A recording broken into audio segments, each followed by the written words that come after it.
Good evening, everybody.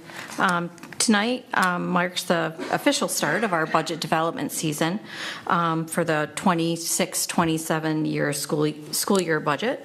As we do every year, we begin by establishing our financial baseline to set the stage for a detailed planning discussions that will come up over the next several months. Tonight's agenda, we're going to take a look at a review of our reserve plan, goals of the budget, the 26-27 budget factors, and what is a rollover budget, and look at some other financial considerations in our next step. Let's look at the history of our reserves. This table tracks our reserve balances from 2019 through the fiscal year end June 30th, 2025. You can see from the progression in key areas such as the employee retirement reserve and the teacher's retirement reserve. Notably, our capital reserve has fluctuated periodically as we funded projects. Most recently in 24-25, you'll see that we had a reduction for our capital reserve for the use for our $99 million capital project. And our capital reserve is now sitting at approximately $3.3 million. Our total restricted fund balance is just over $10 million at the end of the last fiscal year ending June 30th, 2025, which represents a reset from the highs in 2024, pretty much close to the levels that we saw back in 2022. Sorry, 2021. Visually, this chart illustrates that reset. After building up nearly $35 million in 2024, largely due to increased state aid as we became fully funded in foundation aid during the 22 through 24 school years, that allowed us to fund our $99 million capital project that we have ongoing at this point in time. But as you can see, at the end of the year, we ended at $10,102,437, which is back to the 2021 reserve levels.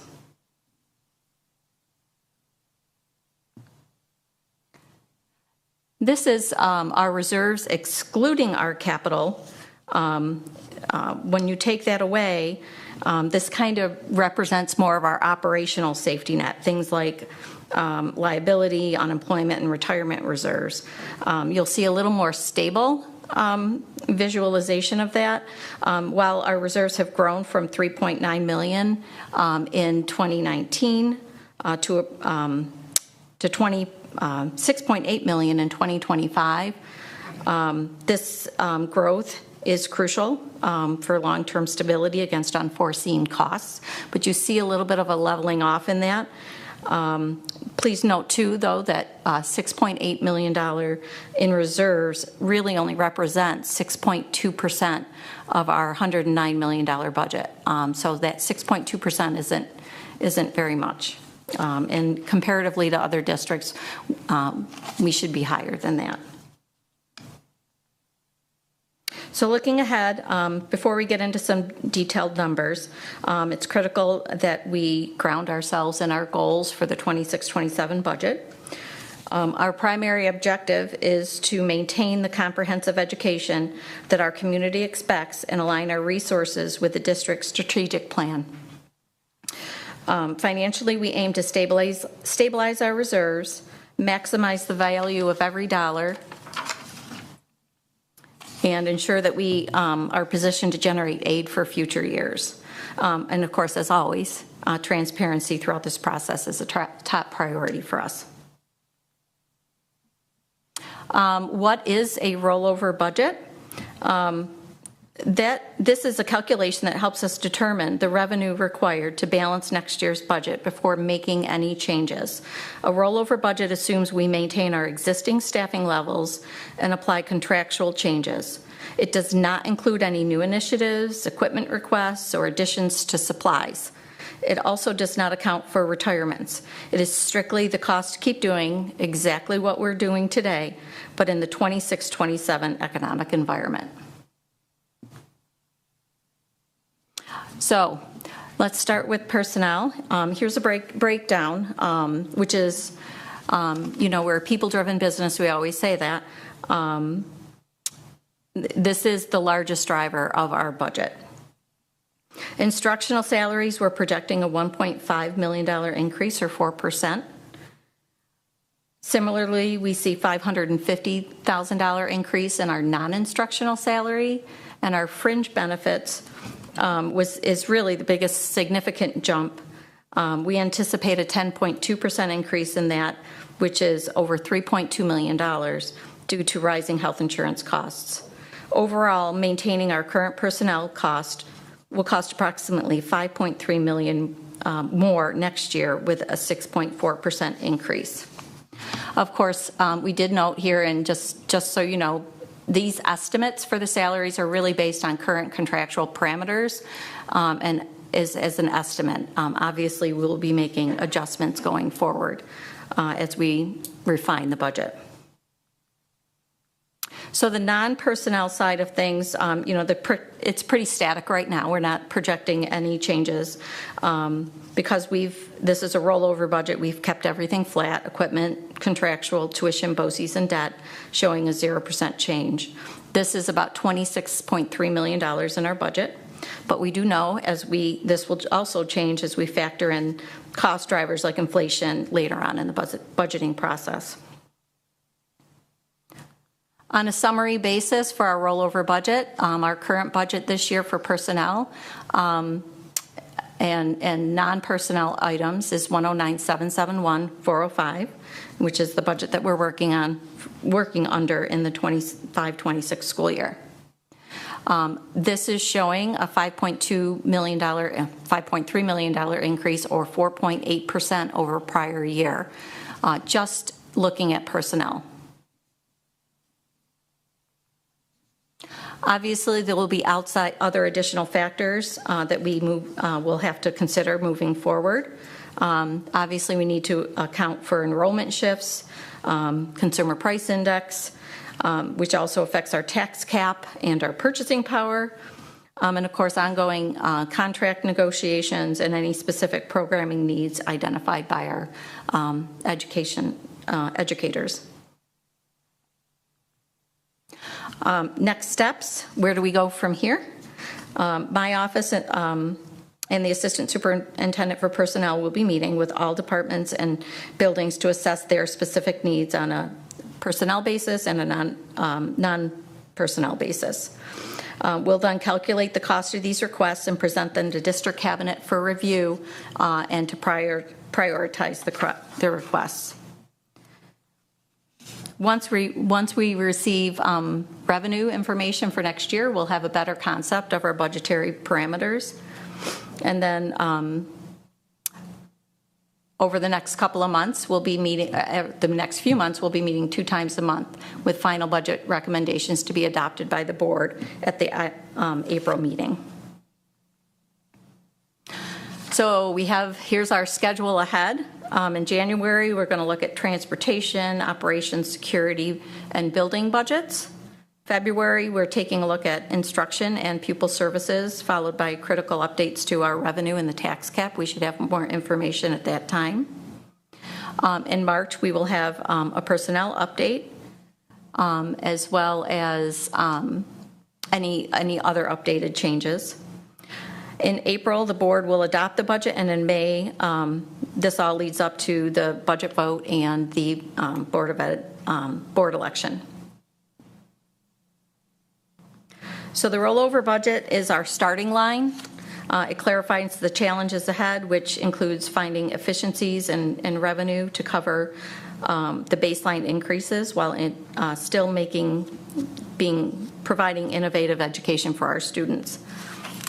Does anybody have any questions regarding anything that they've seen here? Christine, just for clarity, the non-personnel, so there will be increases with that just because of inflation costs, I'm assuming. With There'll be CPI. I also anticipate we'll probably see things in especially utilities again. We had a big increase last year on that. I anticipate we'll see things like that. We'll take a deep dive. I'll be meeting with, obviously, our fiscal advisory firm to talk about, where our activity with the bonding and bans and interest for the capital project as that stuff flows on. Those things will be impacted as well. Okay. Yes, for sure.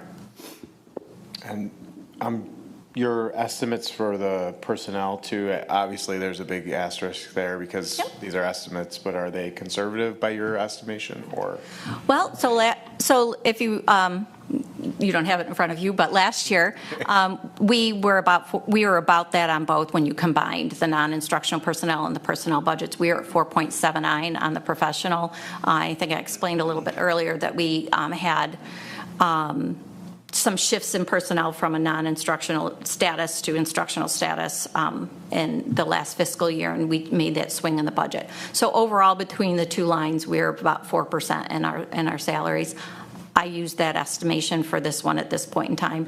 The assistant superintendent for personnel and I will be diving in specifically looking at individual and again we're in the middle of negotiations. We really don't know where that's going to land for next year, so I would rather be conservative and budget enough than not enough. Yeah, I appreciate your comments on speculative too, right? I mean, CPIs continues to move. There are other indicators as well, and then I presume with fringe benefits and other headwinds, these are all things that you're sort of revisiting. So I also appreciate your comments around the additional check-ins from a board perspective. It's really nice to have your thoughts and transparency. And if you had a crystal ball, please pull it out. No, I'm just kidding. I will do my best. No, but thank you so much. Yeah, you're welcome. Anybody else? Thank you. Sorry. Oh, go ahead. Thank you, too, for just outlining what the ebb and the flow was of the capital reserve. And thank you just to this board, Dr. Terranova, and all the district leadership, because the buildup of that capital reserve was instrumental, and to the community for approving the capital project was instrumental in making a huge dent or a sizable dent into what that cost translated or did not translate being as large to our community. With the other reserves excluding capital slide, so the 6.8 you mentioned, that's our targeted percentage for us actually is low compared to our comparable districts. Do you have a sense for what percentage, or if that's something you can get to Dr. I can get to us? Yep, I can get that to you. What other districts? I can get some comparatives regionally, depending upon what you want to do. We can go based on budget size, other districts of similar budget size. We can do other districts with various demographics regionally. Via the county, Wayne Finger Lakes BOCES compared to Monroe County districts. So we can get that comparison and try and come up with something that makes sense to say, where does Victor compare to their peers? Yes, no, thank you. And even realizing, well, that's not going to happen next year, but as far as so that we have a goal like we did with the capital reserves to build it to a point where then the efficacy of it is right. You do need to look at it collectively and independently of your capital reserve. Yes. Because during that time that was flat was when you were funding and you knew you had this need for the capital project and you were building up for it. So that's very realistic. For that time period, you were not funding your other reserves, you were funding your capital reserve. I see some of the growth, I think, that's also occurred over the last several years has been attributable to interest rates, and we're seeing those leveling off at this point in time. So I don't know that we're going to be able to rely on that growth as a factor in it to bring those up to a higher percentage. So it will be a challenge for the district to have those in place, to build those and have those in place. Yeah, I think also to add to that, as we know, we're trying to have a contingency. You saw the low reserves of 2018 and 2019, and when the community broke the tax cap, exceeded the tax cap, we were able to develop a system of budgeting where we get somewhere between 3.5% and 5% contingency left over every year that we could then put into the reserves. Certainly that, plus the additional state aid, allowed us to do exactly what you said, Dr. Parks, is feed the capital reserve so that we can supplement the taxpayer for the capital project. The concern is this past year, we also had that 3.5% to 4.5% contingency, but we had to use over $3 million of it to appropriate for this year's budget, which caused us to only have a much smaller amount that we could put into reserves. And that's our challenge right now with the expenses growing, is having enough money to be able to put into reserves and not appropriate for the next year's budget to fill gaps.